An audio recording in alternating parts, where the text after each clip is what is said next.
네, 도현수입니다. 이번에 미국 이란 공습으로 인해서 코인이 급락했고 이 급락에서 670만원 정도를 수익을 올렸는데요. 일단 인증부터 하고 제가 쓰는 여러 매매법 중에 이번에 익절할 수 있었던 급락 단타에 관한 이야기를 해보려 합니다. 이때 포지션 잡을 때 실시간으로 캡처해서 스레드에도 올렸고요. 보시는 것처럼 6월 22일이죠. 06시 이제 새벽 6시부터 비트를 포함한 이더 등 여러 알트들이 급한 폭포를 쏟으며 하락하기 시작했는데요. 여기서 1차전이 끝나고 이제 이쪽에서 급상승이 오면서 숏, 롱 번갈아 가면서 치고 매매를 끝났습니다. 이번 하락은 이더 기준 7% 정도 내려가는 상황이었는데 이 아래에서 이제 페페랑 이더 수익 급격하게 빠진 코인들 위주로 롱 단타를 많이 쳤고요. 이렇게 올라갔을 때는 위에서 숏, 이더 숏도 한번 잡았고 그래서 22일에 이 OKX 수익을 전부 다 더하면 제가 덧셈이 좀 귀찮아서 22일에는 3.2K, 3,200불로 마감을 했고요. 제가 거래소를 이 OKX랑 비트겟 두 개를 쓰는데 비트겟도 같이 진입을 해서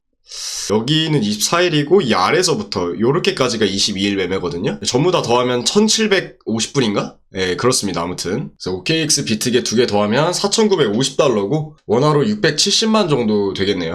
참고로 제가 운영하고 있는 시드는 OKX 6만 불, 비트겟 4만 불로 6월 1일에 딱 시작을 했고요. 총 10만 불을 두 개의 거래소에 나누어서 운영하고 있습니다. 자, 인증은 이쯤 하고 이렇게 벌 수 있는, 즉 급락하는 단타는 여러 단타 중에 단언컨대 난이도가 가장 이지하다라고 얘기할 수 있어요. 뭐랄까 자주 나오지는 않지만 나오는 걸 잡는 순간 약간 공짜 복권 느낌? 약간 시시코너가 무료로 풀코스 같은 느낌? 왜냐? 비트가 한 번에 급락하는 퍼센트는 어느 정도 정해져 있기 때문입니다. 역사적으로 비트가 짧은 시간 안에 20% 이상 빠지는 전례는 찾아보기 힘들어요. 제가 이쪽에서 매매한 이더, 수입, 페페 같은 코인들은 알트코인이기는 하지만 메이저급이다 보니 비트코인보단 조금 더 빠지거나 최대 25% 언저리 조금 비슷하다 보면 됩니다. 그 말을 뒤집어 계산하면 폭포처럼 빠지기 시작할 때 분할로 롱 매수를 들어가면 크게 빠졌기에 반등도 거세게 오는 경우가 대부분이라는 거죠. 이것처럼 5분봉 하나에 4% 이상 빠졌잖아요? 반등도 거의 절반 가까이 나왔습니다. 그리고 이 반등은 거의 무조건 엔간에선 반드시 나오는 반등입니다. 기술적 반등이라고 하죠. 기술적 반등은 왜 나올 수밖에 없는가? 코인은 24시간 돌아가는 것이고 전 세계 사람들이 참여하는 시장이잖아요? 비트코인이 10,000원으로 알고 있었는데 갑자기 9,000원으로 떨어진다면 수많은 사람들이 지금이 기회인가? 엄청 싸졌네? 라고 생각하는 경우가 많아지고 빠지는 속도가 빠르면 빠를수록 이 생각은 가속화되게 됩니다. 그렇기에 깊고 빠르게 빠지는 이런 봉이 생기면 생길수록 높은 확률로 그 봉의 3분의 1 내지는 절반 정도까지 들어올리는 양봉 또는 아랫꼬리가 달리게 되는 것이죠.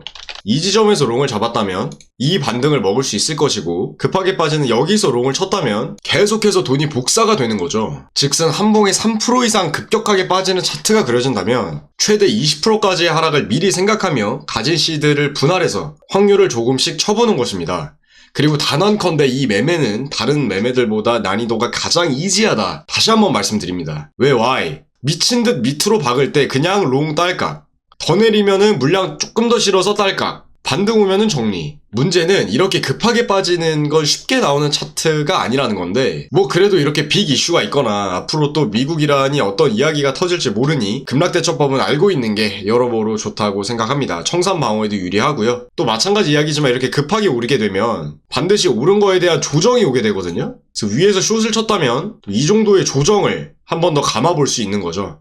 비트를 10,000원에 샀는데 12,000원이 순식간에 되었다면 20% 수익을 본 것이고 이걸 익절 안 하고 버티는 사람들은 많이 없으니까요. 하지만 초보자들은 숏은 조금 더 연습하고 해보시고 일단은 롱부터 해보시는 걸 추천드립니다. 여기서 질문. 롱을 만약 급락에 이 지점에서 잡았다면 더 내려가면 어떻게 하냐? 사람마다 다르겠지만 저 같은 경우에는 담은 평단에서 마이너스 2, 3% 이상 격차가 벌어지면 위에서 담았던 물량만큼 또 아래에서 담아서 평단을 절반으로 낮추는 편입니다. 그리고 반등이 오면 아래에서 샀던 물량은 털어내는 것이죠. 참고로 유튜브 나시 선생님께 배운 방법입니다. 코인 단타의 아버지 같은 분이랄까요. 무튼 그렇게 담았던 물량을 똑같이 아래에서 태우면서 반등 오면 아래 물량만 털고 첫 진입 물량은 홀딩. 홀딩이 된 물량은 10배 레버 기준 0.5% 내지 1% 안쪽에서 익절 날립니다. 여기 보시면 아시겠지만 대부분이 이제 1%면은 10배 걸면 10%잖아요. 그래서 10% 안쪽에서, 즉슨 반등은 1% 안쪽에서 먹고 정리한 걸 알 수 있고요. 만약 올라가지 않고 계속 내려가면 다시 3% 언저리 차이 날 때 한 번 더 롱,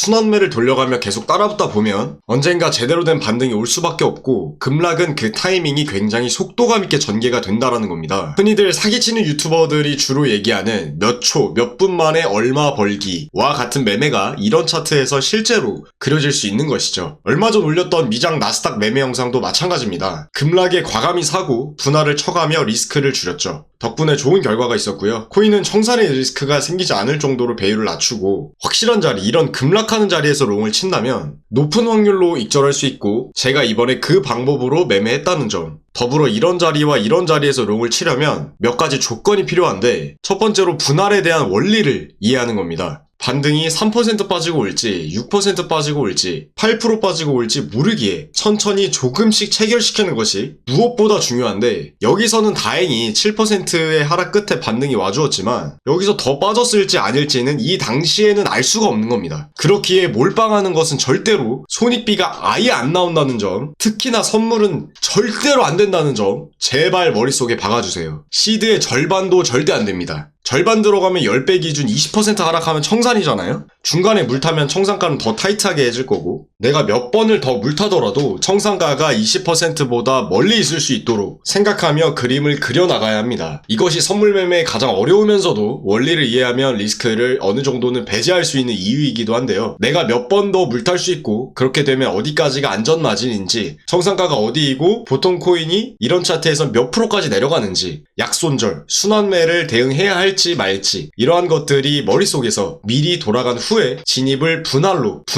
해야 하는 겁니다. 처음에는 어렵지만 몇 번 하다 보면 금방 적응되고 개선할 수 있어요. 이를테면 지금 내 시드의 절반 가까이 들어가서 20% 내려가면 청산이구나. 근데 차트는 이 정도밖에 빠지지 않았네? 확률적으로 조금 불리한 포지션이구나. 익절보다는 손실을 최소화하는 쪽으로 약반등의 물량을 덜어야겠다. 라든지 지금은 10%밖에 진입이 안 됐네? 아직 몇 번에 물탈 수 있는 여력이 있고 차트도 많이 빠져서 거의 바닥권이고 조금은 더 공격적으로 플레이해도 되겠다 라는 발상이 회로가 계속해서 떠올리며 감아 나가야 한다는 것이죠. 하지만 이 회로는 하루아침에 만들어지지 않습니다. 여러가지 급락하는 차트를 보고 시뮬레이션을 해보며 이때의 나라면 비중을 어떻게 해서 진입할 건지 이 급락에는 이렇게 물타고 여기서 나오고 생각해보고 돌려보는 연습이 너무나도 선물로들에게는 필수적으로 필요합니다. 제발 부탁드릴게요. 두 번째로 그 전에 물려있지 않아야 한다는 겁니다. 즉슨 이런 횡보 자리에서 포지션을 잡지 않고 기다리고 있어야만 이 자리에서 롱을 감아볼 수 있는 거죠. 다시 한번 말씀드리지만 횡보할 때는 포지션 잡는 거 아닙니다.